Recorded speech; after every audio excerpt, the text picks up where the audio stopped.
अरे पण तू यायचं ना, गरज नाही अशा ठिकाणी. अशा ठिकाणी तुम्ही राहायचं होता.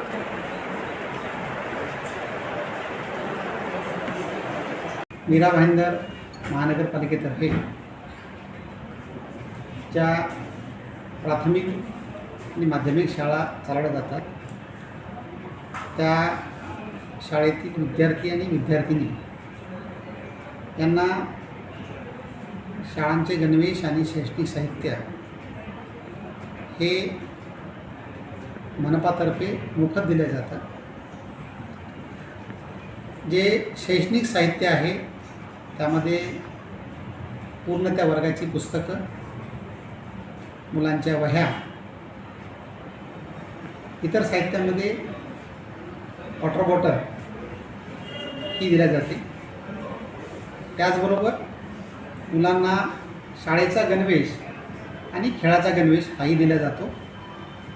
उद्या 15 जून 2024 रोजी शाळा सुरू होणार आहे आणि त्याच्या एक दिवस अगोदर हे सर्व साहित्य वाटप आपण सुरू केलेलं आहे, जेणेकरून मुलं शाळेत जात असताना हे साहित्य त्यांना घेऊन शाळेत जाता येईल.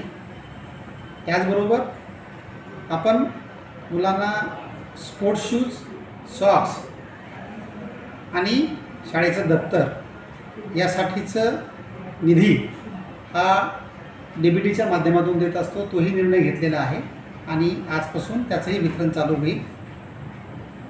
शाळा नेहमी सुरू होत असताना विद्यार्थ्यांना अडचण जाऊ नये हा आमच्या संपूर्ण प्रशासनाचा प्रयत्न होता आणि या प्रयत्नाला यावर्षी अतिशय शिस्तबद्ध पद्धतीनं निवडणुका, आचारसंहिता हे जरी असलं तरी त्याचं योग्य नियोजन करून आमच्या टीमनं ही गोष्ट विद्यार्थ्यांपर्यंत पोहोचवलेली याचा मला निश्चितच आनंद आहे आणि मी यासाठी आमच्या टीमचं अभिनंदनही करतो.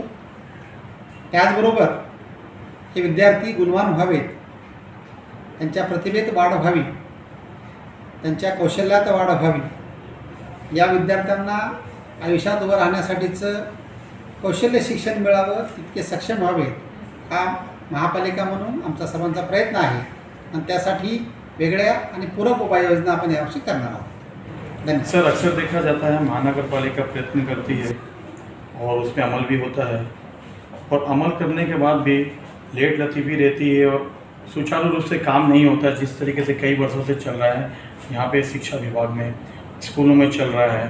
और ये पहली बार ऐसा हुआ है कि गणवेश जो है और साहित्य जो है बच्चों को मीरा भाईंदर के इतिहास में पहली बार मिले.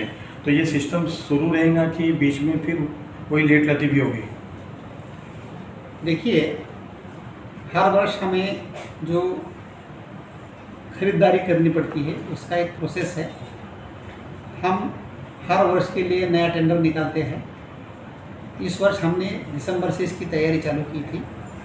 अगले वर्ष के लिए जो खरीदारी करनी है उसकी हम दिसंबर से खरीदारी चालू करेंगे. मुझे विश्वास है कि एक बार एक बात सिस्टम में आ गई तो सिस्टम फिर चलते रहता है. तो मुझे उम्मीद है कि इसके बाद हम हर वर्ष सही वक्त पर, सही समय पर बच्चों को जो हमें देय है हम वो दे पाएंगे. सर, आपने एजुकेशन कैरियर यहाँ पे कुछ इम्प्लीमेंट किया है, तो ये किस तरह, क्योंकि वो शुरू करने के बाद भी जो 10वीं का रिजल्ट आया बड़ा निराशाजनक है, तो उसको किस तरह से इम्प्लीमेंट करेंगे, इम्प्रूव करेंगे? 10वीं का जो भी परिणाम हमारे सामने है उस परिणाम से मैं खुद समाधानी नहीं हूँ, लेकिन हम जहाँ अटकते हैं वहाँ से ही निकलने का रास्ता हमें मिल सकता है. हमारी कोशिश है कि हम कहाँ ना अटके और कहाँ से निकल सके. इसके लिए हमारी टीम ने पूरी ज़ोर शोर से काम चालू किया है. 17 जुलाई को जो रिपीट एग्ज़ाम्स होने वाले 10वीं के, उसके लिए हमारी टीम ने पूरी स्पेशल क्लासेस की तैयारी भी की है. अब मुझे उम्मीद है कि ये बच्चे उस क्लास को अटेंड करेंगे और पास होकर बाहर निकलेंगे. सर, पेरेंट्स की ऐसी शिकायत रही है, जब हमने डीप में गए पूछा कि रिजल्ट क्यों आया है, एजुकेशन में कहीं कमी हो, तो कहना है कि अक्सर महानगर पालिका के आयोजन होते हैं और बच्चों को वहाँ जाना पड़ता है जिससे पढ़ाई में काफ़ी नुकसान होता है. तो क्या कहेंगे सर? देखिए कि बच्चा जब 10वीं तक आता है तो 9वीं तक पढ़ के ही आता है। तो 9 साल उस बच्चे पर जो भी काम हुआ है, वो काम किसने भी किया है, उसमें बच्चे हैं, पेरेंट्स हैं, टीचर्स है और मैनेजमेंट है।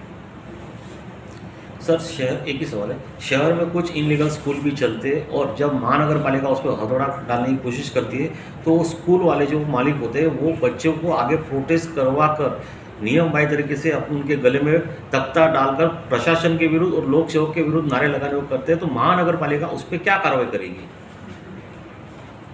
आपका सवाल एक अलग सवाल है, मुझे उम्मीद है कि ये आखिरी सवाल हो। जो स्कूलें यहाँ पर चलती है उस स्कूल के बारे में बच्चों का भविष्य ध्यान में रखकर, बच्चों की सुरक्षा को ध्यान में रखकर, वहाँ रहने वाले नागरिकों को तकलीफ ना हो ये भी ध्यान में रखकर सही रास्ता निकलने की, सही नीति बनाने की और सोच समझ के काम करने का हमने तय किया है। और मुझे उम्मीद है कि इसमें हम कुछ हद तक, क्योंकि बच्चों का भविष्य वहाँ से निगड़ित होता है, तो हम हार्श ट्रीटमेंट के बारे में मेरी ये सोच है कि कुछ हद तक मुझे लगता है कि ये जो चीज़ बढ़ते जा रही है उसको हम चैलेंज करेंगे। Thank you.